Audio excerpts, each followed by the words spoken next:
당신의 아침을 책임지는 직격 인터뷰. 여러분은 지금 KBS 1라디오 최경영의 최강시사와 함께하고 계십니다. 네, LTE보다 20배 빠른 속도 2기가의 영화 한 편을 1초 만에 다운로드 가능하다. 5G 이동통신 서비스에 대해서 이런 광고 문구 기억나시죠? 근데 이게 다 과장 거짓 광고였다고 합니다. 공정거래위원회가 이동통신 3사에 대해서 제재를 내렸는데 한기정 공정거래위원장 직접 나와 계십니다. 안녕하세요. 예, 안녕하십니까. 예. 공정거래위원장 한기정입니다. 예, 위원장님 저도 이런 광고들 많이 봤는데 광고 내용에 이제 문제가 있었던 거죠? 예, 5G 속도를 지나치게 부풀린 광고 내용이 이제 문제가 됐습니다. 이로 인해서 이제 5G 출시로 그 스마트폰 사용 환경이 획기적으로 좋아질 것으로 기대했던 소비자들을 크게 실망시킨 겁니다. 그래서 문제가 된 광고 내용은 뭐 세 가지 유형으로 예. 정리해 볼 수 있습니다.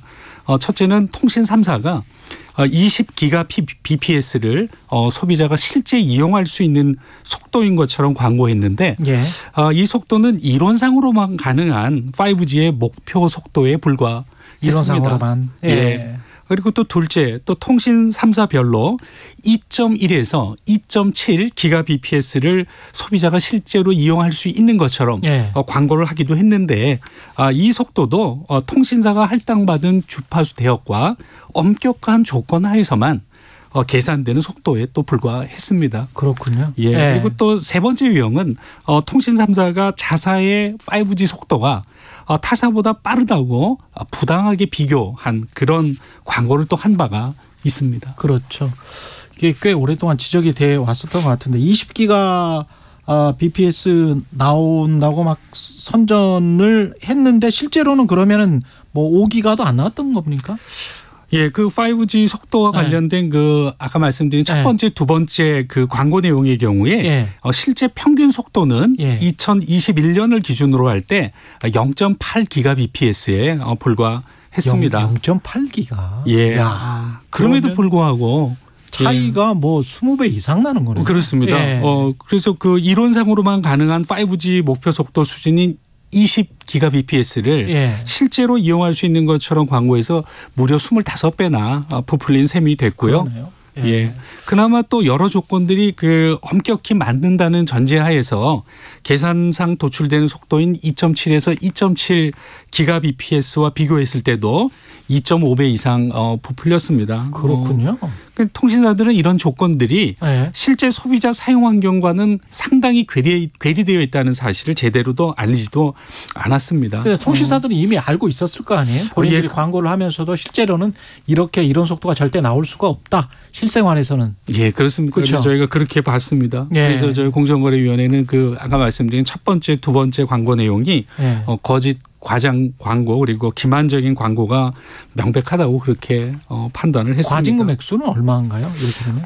제가 과징금 액수는 363억 원으로 이제 산정을 했습니다. 저희가 그 통신사들이 이제 거짓 과장 광고를 통해서 국민들을 기만하고 부당 이득을 챙긴 문제를 상당히 심각하게 인식을 했습니다. 그래서 그에 부합하는 엄정한 제재를 결정을 했고요. 말씀드린 바와 같이 과징금은 336억 원을 저희가 과징금으로 산정을 했고요. 이거는 역대 표시 광고 사건 중에서 두 번째로 큰 규모입니다. 한국에서는 꽤 큰 것 같습니다. 지금 보니까. 그렇습니다. 336억 원이면. 근데 이거는 기준이 어떻게 결정하는 거죠? 과징금 액수는?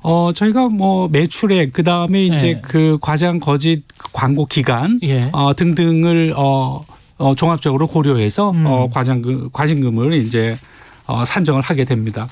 근데 5G 뭐 물론 뭐 통신사들이 이거 하려고 뭐 망을 깐다고 하죠. 뭐 설비를 많이 해서 본인들도 돈은 많이 들었겠지만 뭐 5G 하는 동안에 2019년도에 5G 시작했나요, 우리가? 맞습니다. 그렇죠. 그러면 그 동안에 이제 돈도 상당히 많이 벌었을 텐데 소비자들 입장에서는 조금 더 혼내주지 뭐 이런 생각도 있을 것 같은데 어떻게 보세요? 사실 그 현재까지 올해 3월 기준으로 약 3천만 명이 이제 가입을 했습니다. 그래서 통신사들의 광고를 믿고 5G 서비스에 가입을 했고요.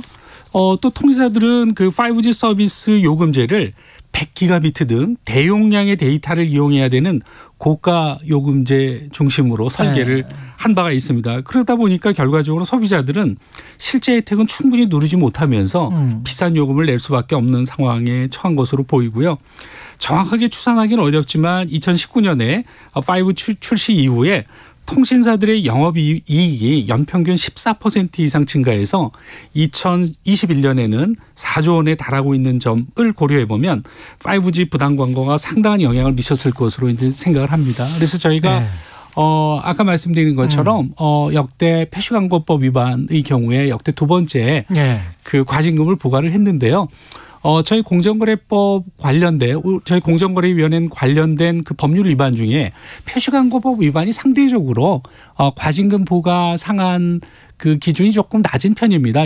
매출액의 2%가 상한인데 뭐 다른 위반의 경우는 그보다 좀 높습니다. 그래서 상대적으로 그 위반 시 과징금 부과율이 낮지만 그 범위 내에서는 저희가 가급적 높은 과징금을 이제 부과를 했습니다. 근데 뭐 2019년에 상용화가 되고 그때 세계 최초 상용화라고 굉장히 뭐 정부에서도 선전을 많이 하고 언론도 많이 했는데 사실은 그 광고와는 다르게 5G 속도는 그 하단에 거의 맨 끝 그리고 상단에 이상적인 거는 거의 지금 아직까지도 도달하지 못하고 있는 그런 상황인데 사실은 주무부처인 과기정통부나 방통위에서는 알았을 것 같단 말이죠. 이게 공정위 소관은 아닌데 처음부터 알았을 것 같은데 이런 그걸 왜 허가를 해줄 수밖에 없었을까요?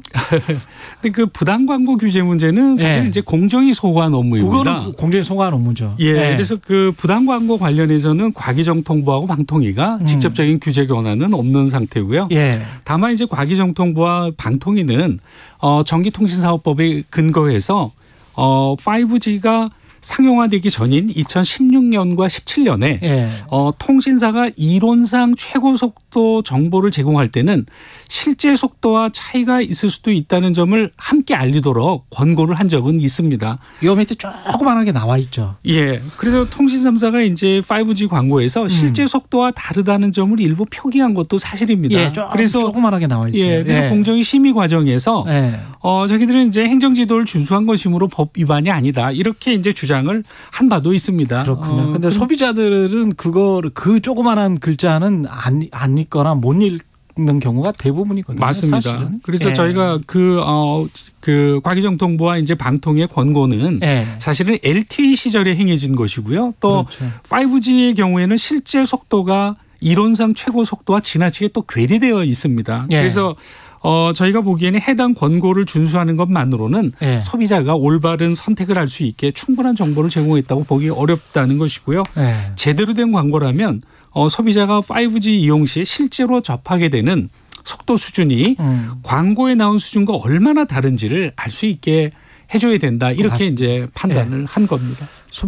그게 소비자를 위한 것이죠. 이승교 님이 5G가 나온 지 언젠데 이제야 더 일찍 조치를 취할 수는 없었던 겁니까? 이렇게 지금 질문하셨고 8101님은 궁금한 게 있어요. 과징금을 받으면 어떻게 사용되나요? 이런 말씀하셨는데 한 300억 되면은 사실 SK텔레콤이 과점 회사니까 그쪽에 한 150억 갈 거고 뭐 이렇게 돌아갈 텐데 사실 그 사람들이 그 몇 년 동안 벌었던 거 생각하면은 얼마 안 되는 액수일 수 있거든요. 어떻게 되는 겁니까? 왜 이제야 먼저 이제야 된 부분 말씀드리면요. 그 사실은 뭐 청취자분들께서 공정위 조치가 좀 늦은 것이 아닌가 이렇게 생각하시는 분들도 계실 것 같습니다. 이 점에 대해서는 우선 뭐 송구스럽다는 말씀을 먼저 드리겠습니다. 다만 거의 모든 국민이 사용하고 있는 이 통신 서비스 광고를 다룬 사건이어서 그 중요성이 상당히 컸고요. 그래서 보다 면밀하게 조사하고 법 위반 여부를 판단하는데 뭐 신중을 기했다 이런 말씀 먼저 드리겠습니다. 그리고 5G 광고에 대한 소비자들 인식 조사도 좀 필요했습니다. 그래서 2,000명이 넘는 소비자들을 대상으로 조사도 진행한 바가 있고요. 또 이제 다양한 분야의 통신 전문가들로부터 또 자문을 또 구했습니다. 게다가 이 사건은 아까 말씀드린 바와 같이 과기정통부 방통위의 어떤 행정지도와도 또 관련이 되어 있어서 광고를 부당한지 판단하는데 더욱 신중할 수밖에 없었던 사정이 있고요. 예. 그다음에 과징금 관련해서 과징금이 부과되면 그 부분은 이제 국고로 일단 환수가 되고요. 피해자 구제 부분은 이제 다른 문제이고요. 소송을 하는 사람들도 지금 있지 않습니까? 그렇습니다. 예. 그래서 지금 이번 사건에 적용된 그 표시광고법에는 소비자를 구제하는 조항이 있습니다. 그래서 예. 사업자가 부당한 표시광고를 하게 되면 피해자에게 손해배상 책임을 지도록 하고 있고요. 그래서 현재 많은 소비자분들이 통신 3사에 대해서 손해배상 청구 소송을 진행하는 것으로 알고 있습니다. 그래서 저희 공정위는 저희의 그 판단과 증거 자료가 담긴 의결서를 이제 소송 중인 분들에게 제공을 해서 피해 구제에 도움이 될 수 있도록 그렇게 할 계획입니다. 이 통신 분야뿐만이 아니라 통신을 통해서 우리가 쓰는 많은 콘텐츠들, 포탈들 이런 쪽에서도 불공정 거래 소비자들이 이거 완전히 당한 것 같아 뭐 이런 것들 있을 것 같은데요. 네, 그렇습니다. 요새 뭐 그런 것들은 뭔가요? 예, 저희가 소위 그거를 온라인에서 이제 다크 패턴이라고 하는 건데요. 다크 패턴. 네, 그렇습니다. 그걸 이제 쉽게 말씀드리면 눈속임 상술이라고 이제 얘기합니다. 그래서 온라인에서 요즘에 새롭게 부각되고 있는 그런 현상인데요. 이거는 이제 소비자들로 하여금 실수 또는 착각을 유도해서 불필요한 지출을 하게 하는 그런 상술을 이제 말합니다. 그래서 온라인상에서 이제 사업자층이 뭐 화면을 조작한다든가 등의 방식으로 그런 기만적인 방법을 통해서 이루어진다고 이해해 주시면 좋을 것 같습니다. 뭐 예를 들면 무료 체험 기간이라고 해서 가입을 했더니 나중에 보니까 자기도 모르게 요금이 자동으로 결제되는 경우 이게 이제 전형적인 다크 패턴이고요. 그다음에 또 가입은 쉽게 탈퇴는 어렵게 뭐 이렇게 해서 이제 소비자가 한번 가입한 서비스를 중단하려고 할 때 그 과정을 굉장히 어렵게 만드는 경우도 전형적인. 아니 헤이지가 어디 있는지 모르게 그 홈페이지 아무리 돌려봐도 우리나라만 그런 게 아니고 파이낸셜 타임즈도 그래요. 정말 화나게 돼 있더라고. 그런 경험을 하는 경우 소비자들이 꽤 있는 것 같습니다. 이런 것들은 어떻게 규제를 할 수 있습니까? 뭐 사실 온라인 거래에서 가장 중요한 부분은 소비자 신뢰 아니겠습니까? 사실은 물건을 손으로 만질 수도 없고 직접 뭐 눈으로 보는 것도 아니고요. 그렇죠. 그래서 그 온라인에서 신뢰를 훼손하는 행위가 발생하지 않는 게 이제 그 온라인 거래의 어떤 발전을 위해서 굉장히 중요한데요. 다크 패턴이 바로 소비자의 신뢰를 흔드는 아주 전형적인 예입니다. 그래서 저희가 다크 패턴 관련해서는 지난 4월에 이제 당정 협의를 했습니다. 그 다크 패턴 중에서 현행 그 법으로 규율이 어려운 부분, 현행 뭐 전자상거래법 등이 이제 그런 부분을 규율하는 법인데요. 요거로 이제 규율하기 어려운 내용과 관련해서는 법 개정을 적극 추진해서 법의 그 사각지대를 없애겠다 이렇게 이제 그 협의를 한 바가 있습니다. 그리고 법 개정은 시간이 조금 소요될 것이고요. 그 이전이라도 소비자들이 더 이상 이제 피해를 입지 않도록 사업자와 소비자가 이제 유의해야 될 사항 그리고 구체적인 사례를 모아놓은 가이드라인을 저희가 이제 배포를 해서 피해를 예방하는 그런 노력을 지금 할 예정입니다.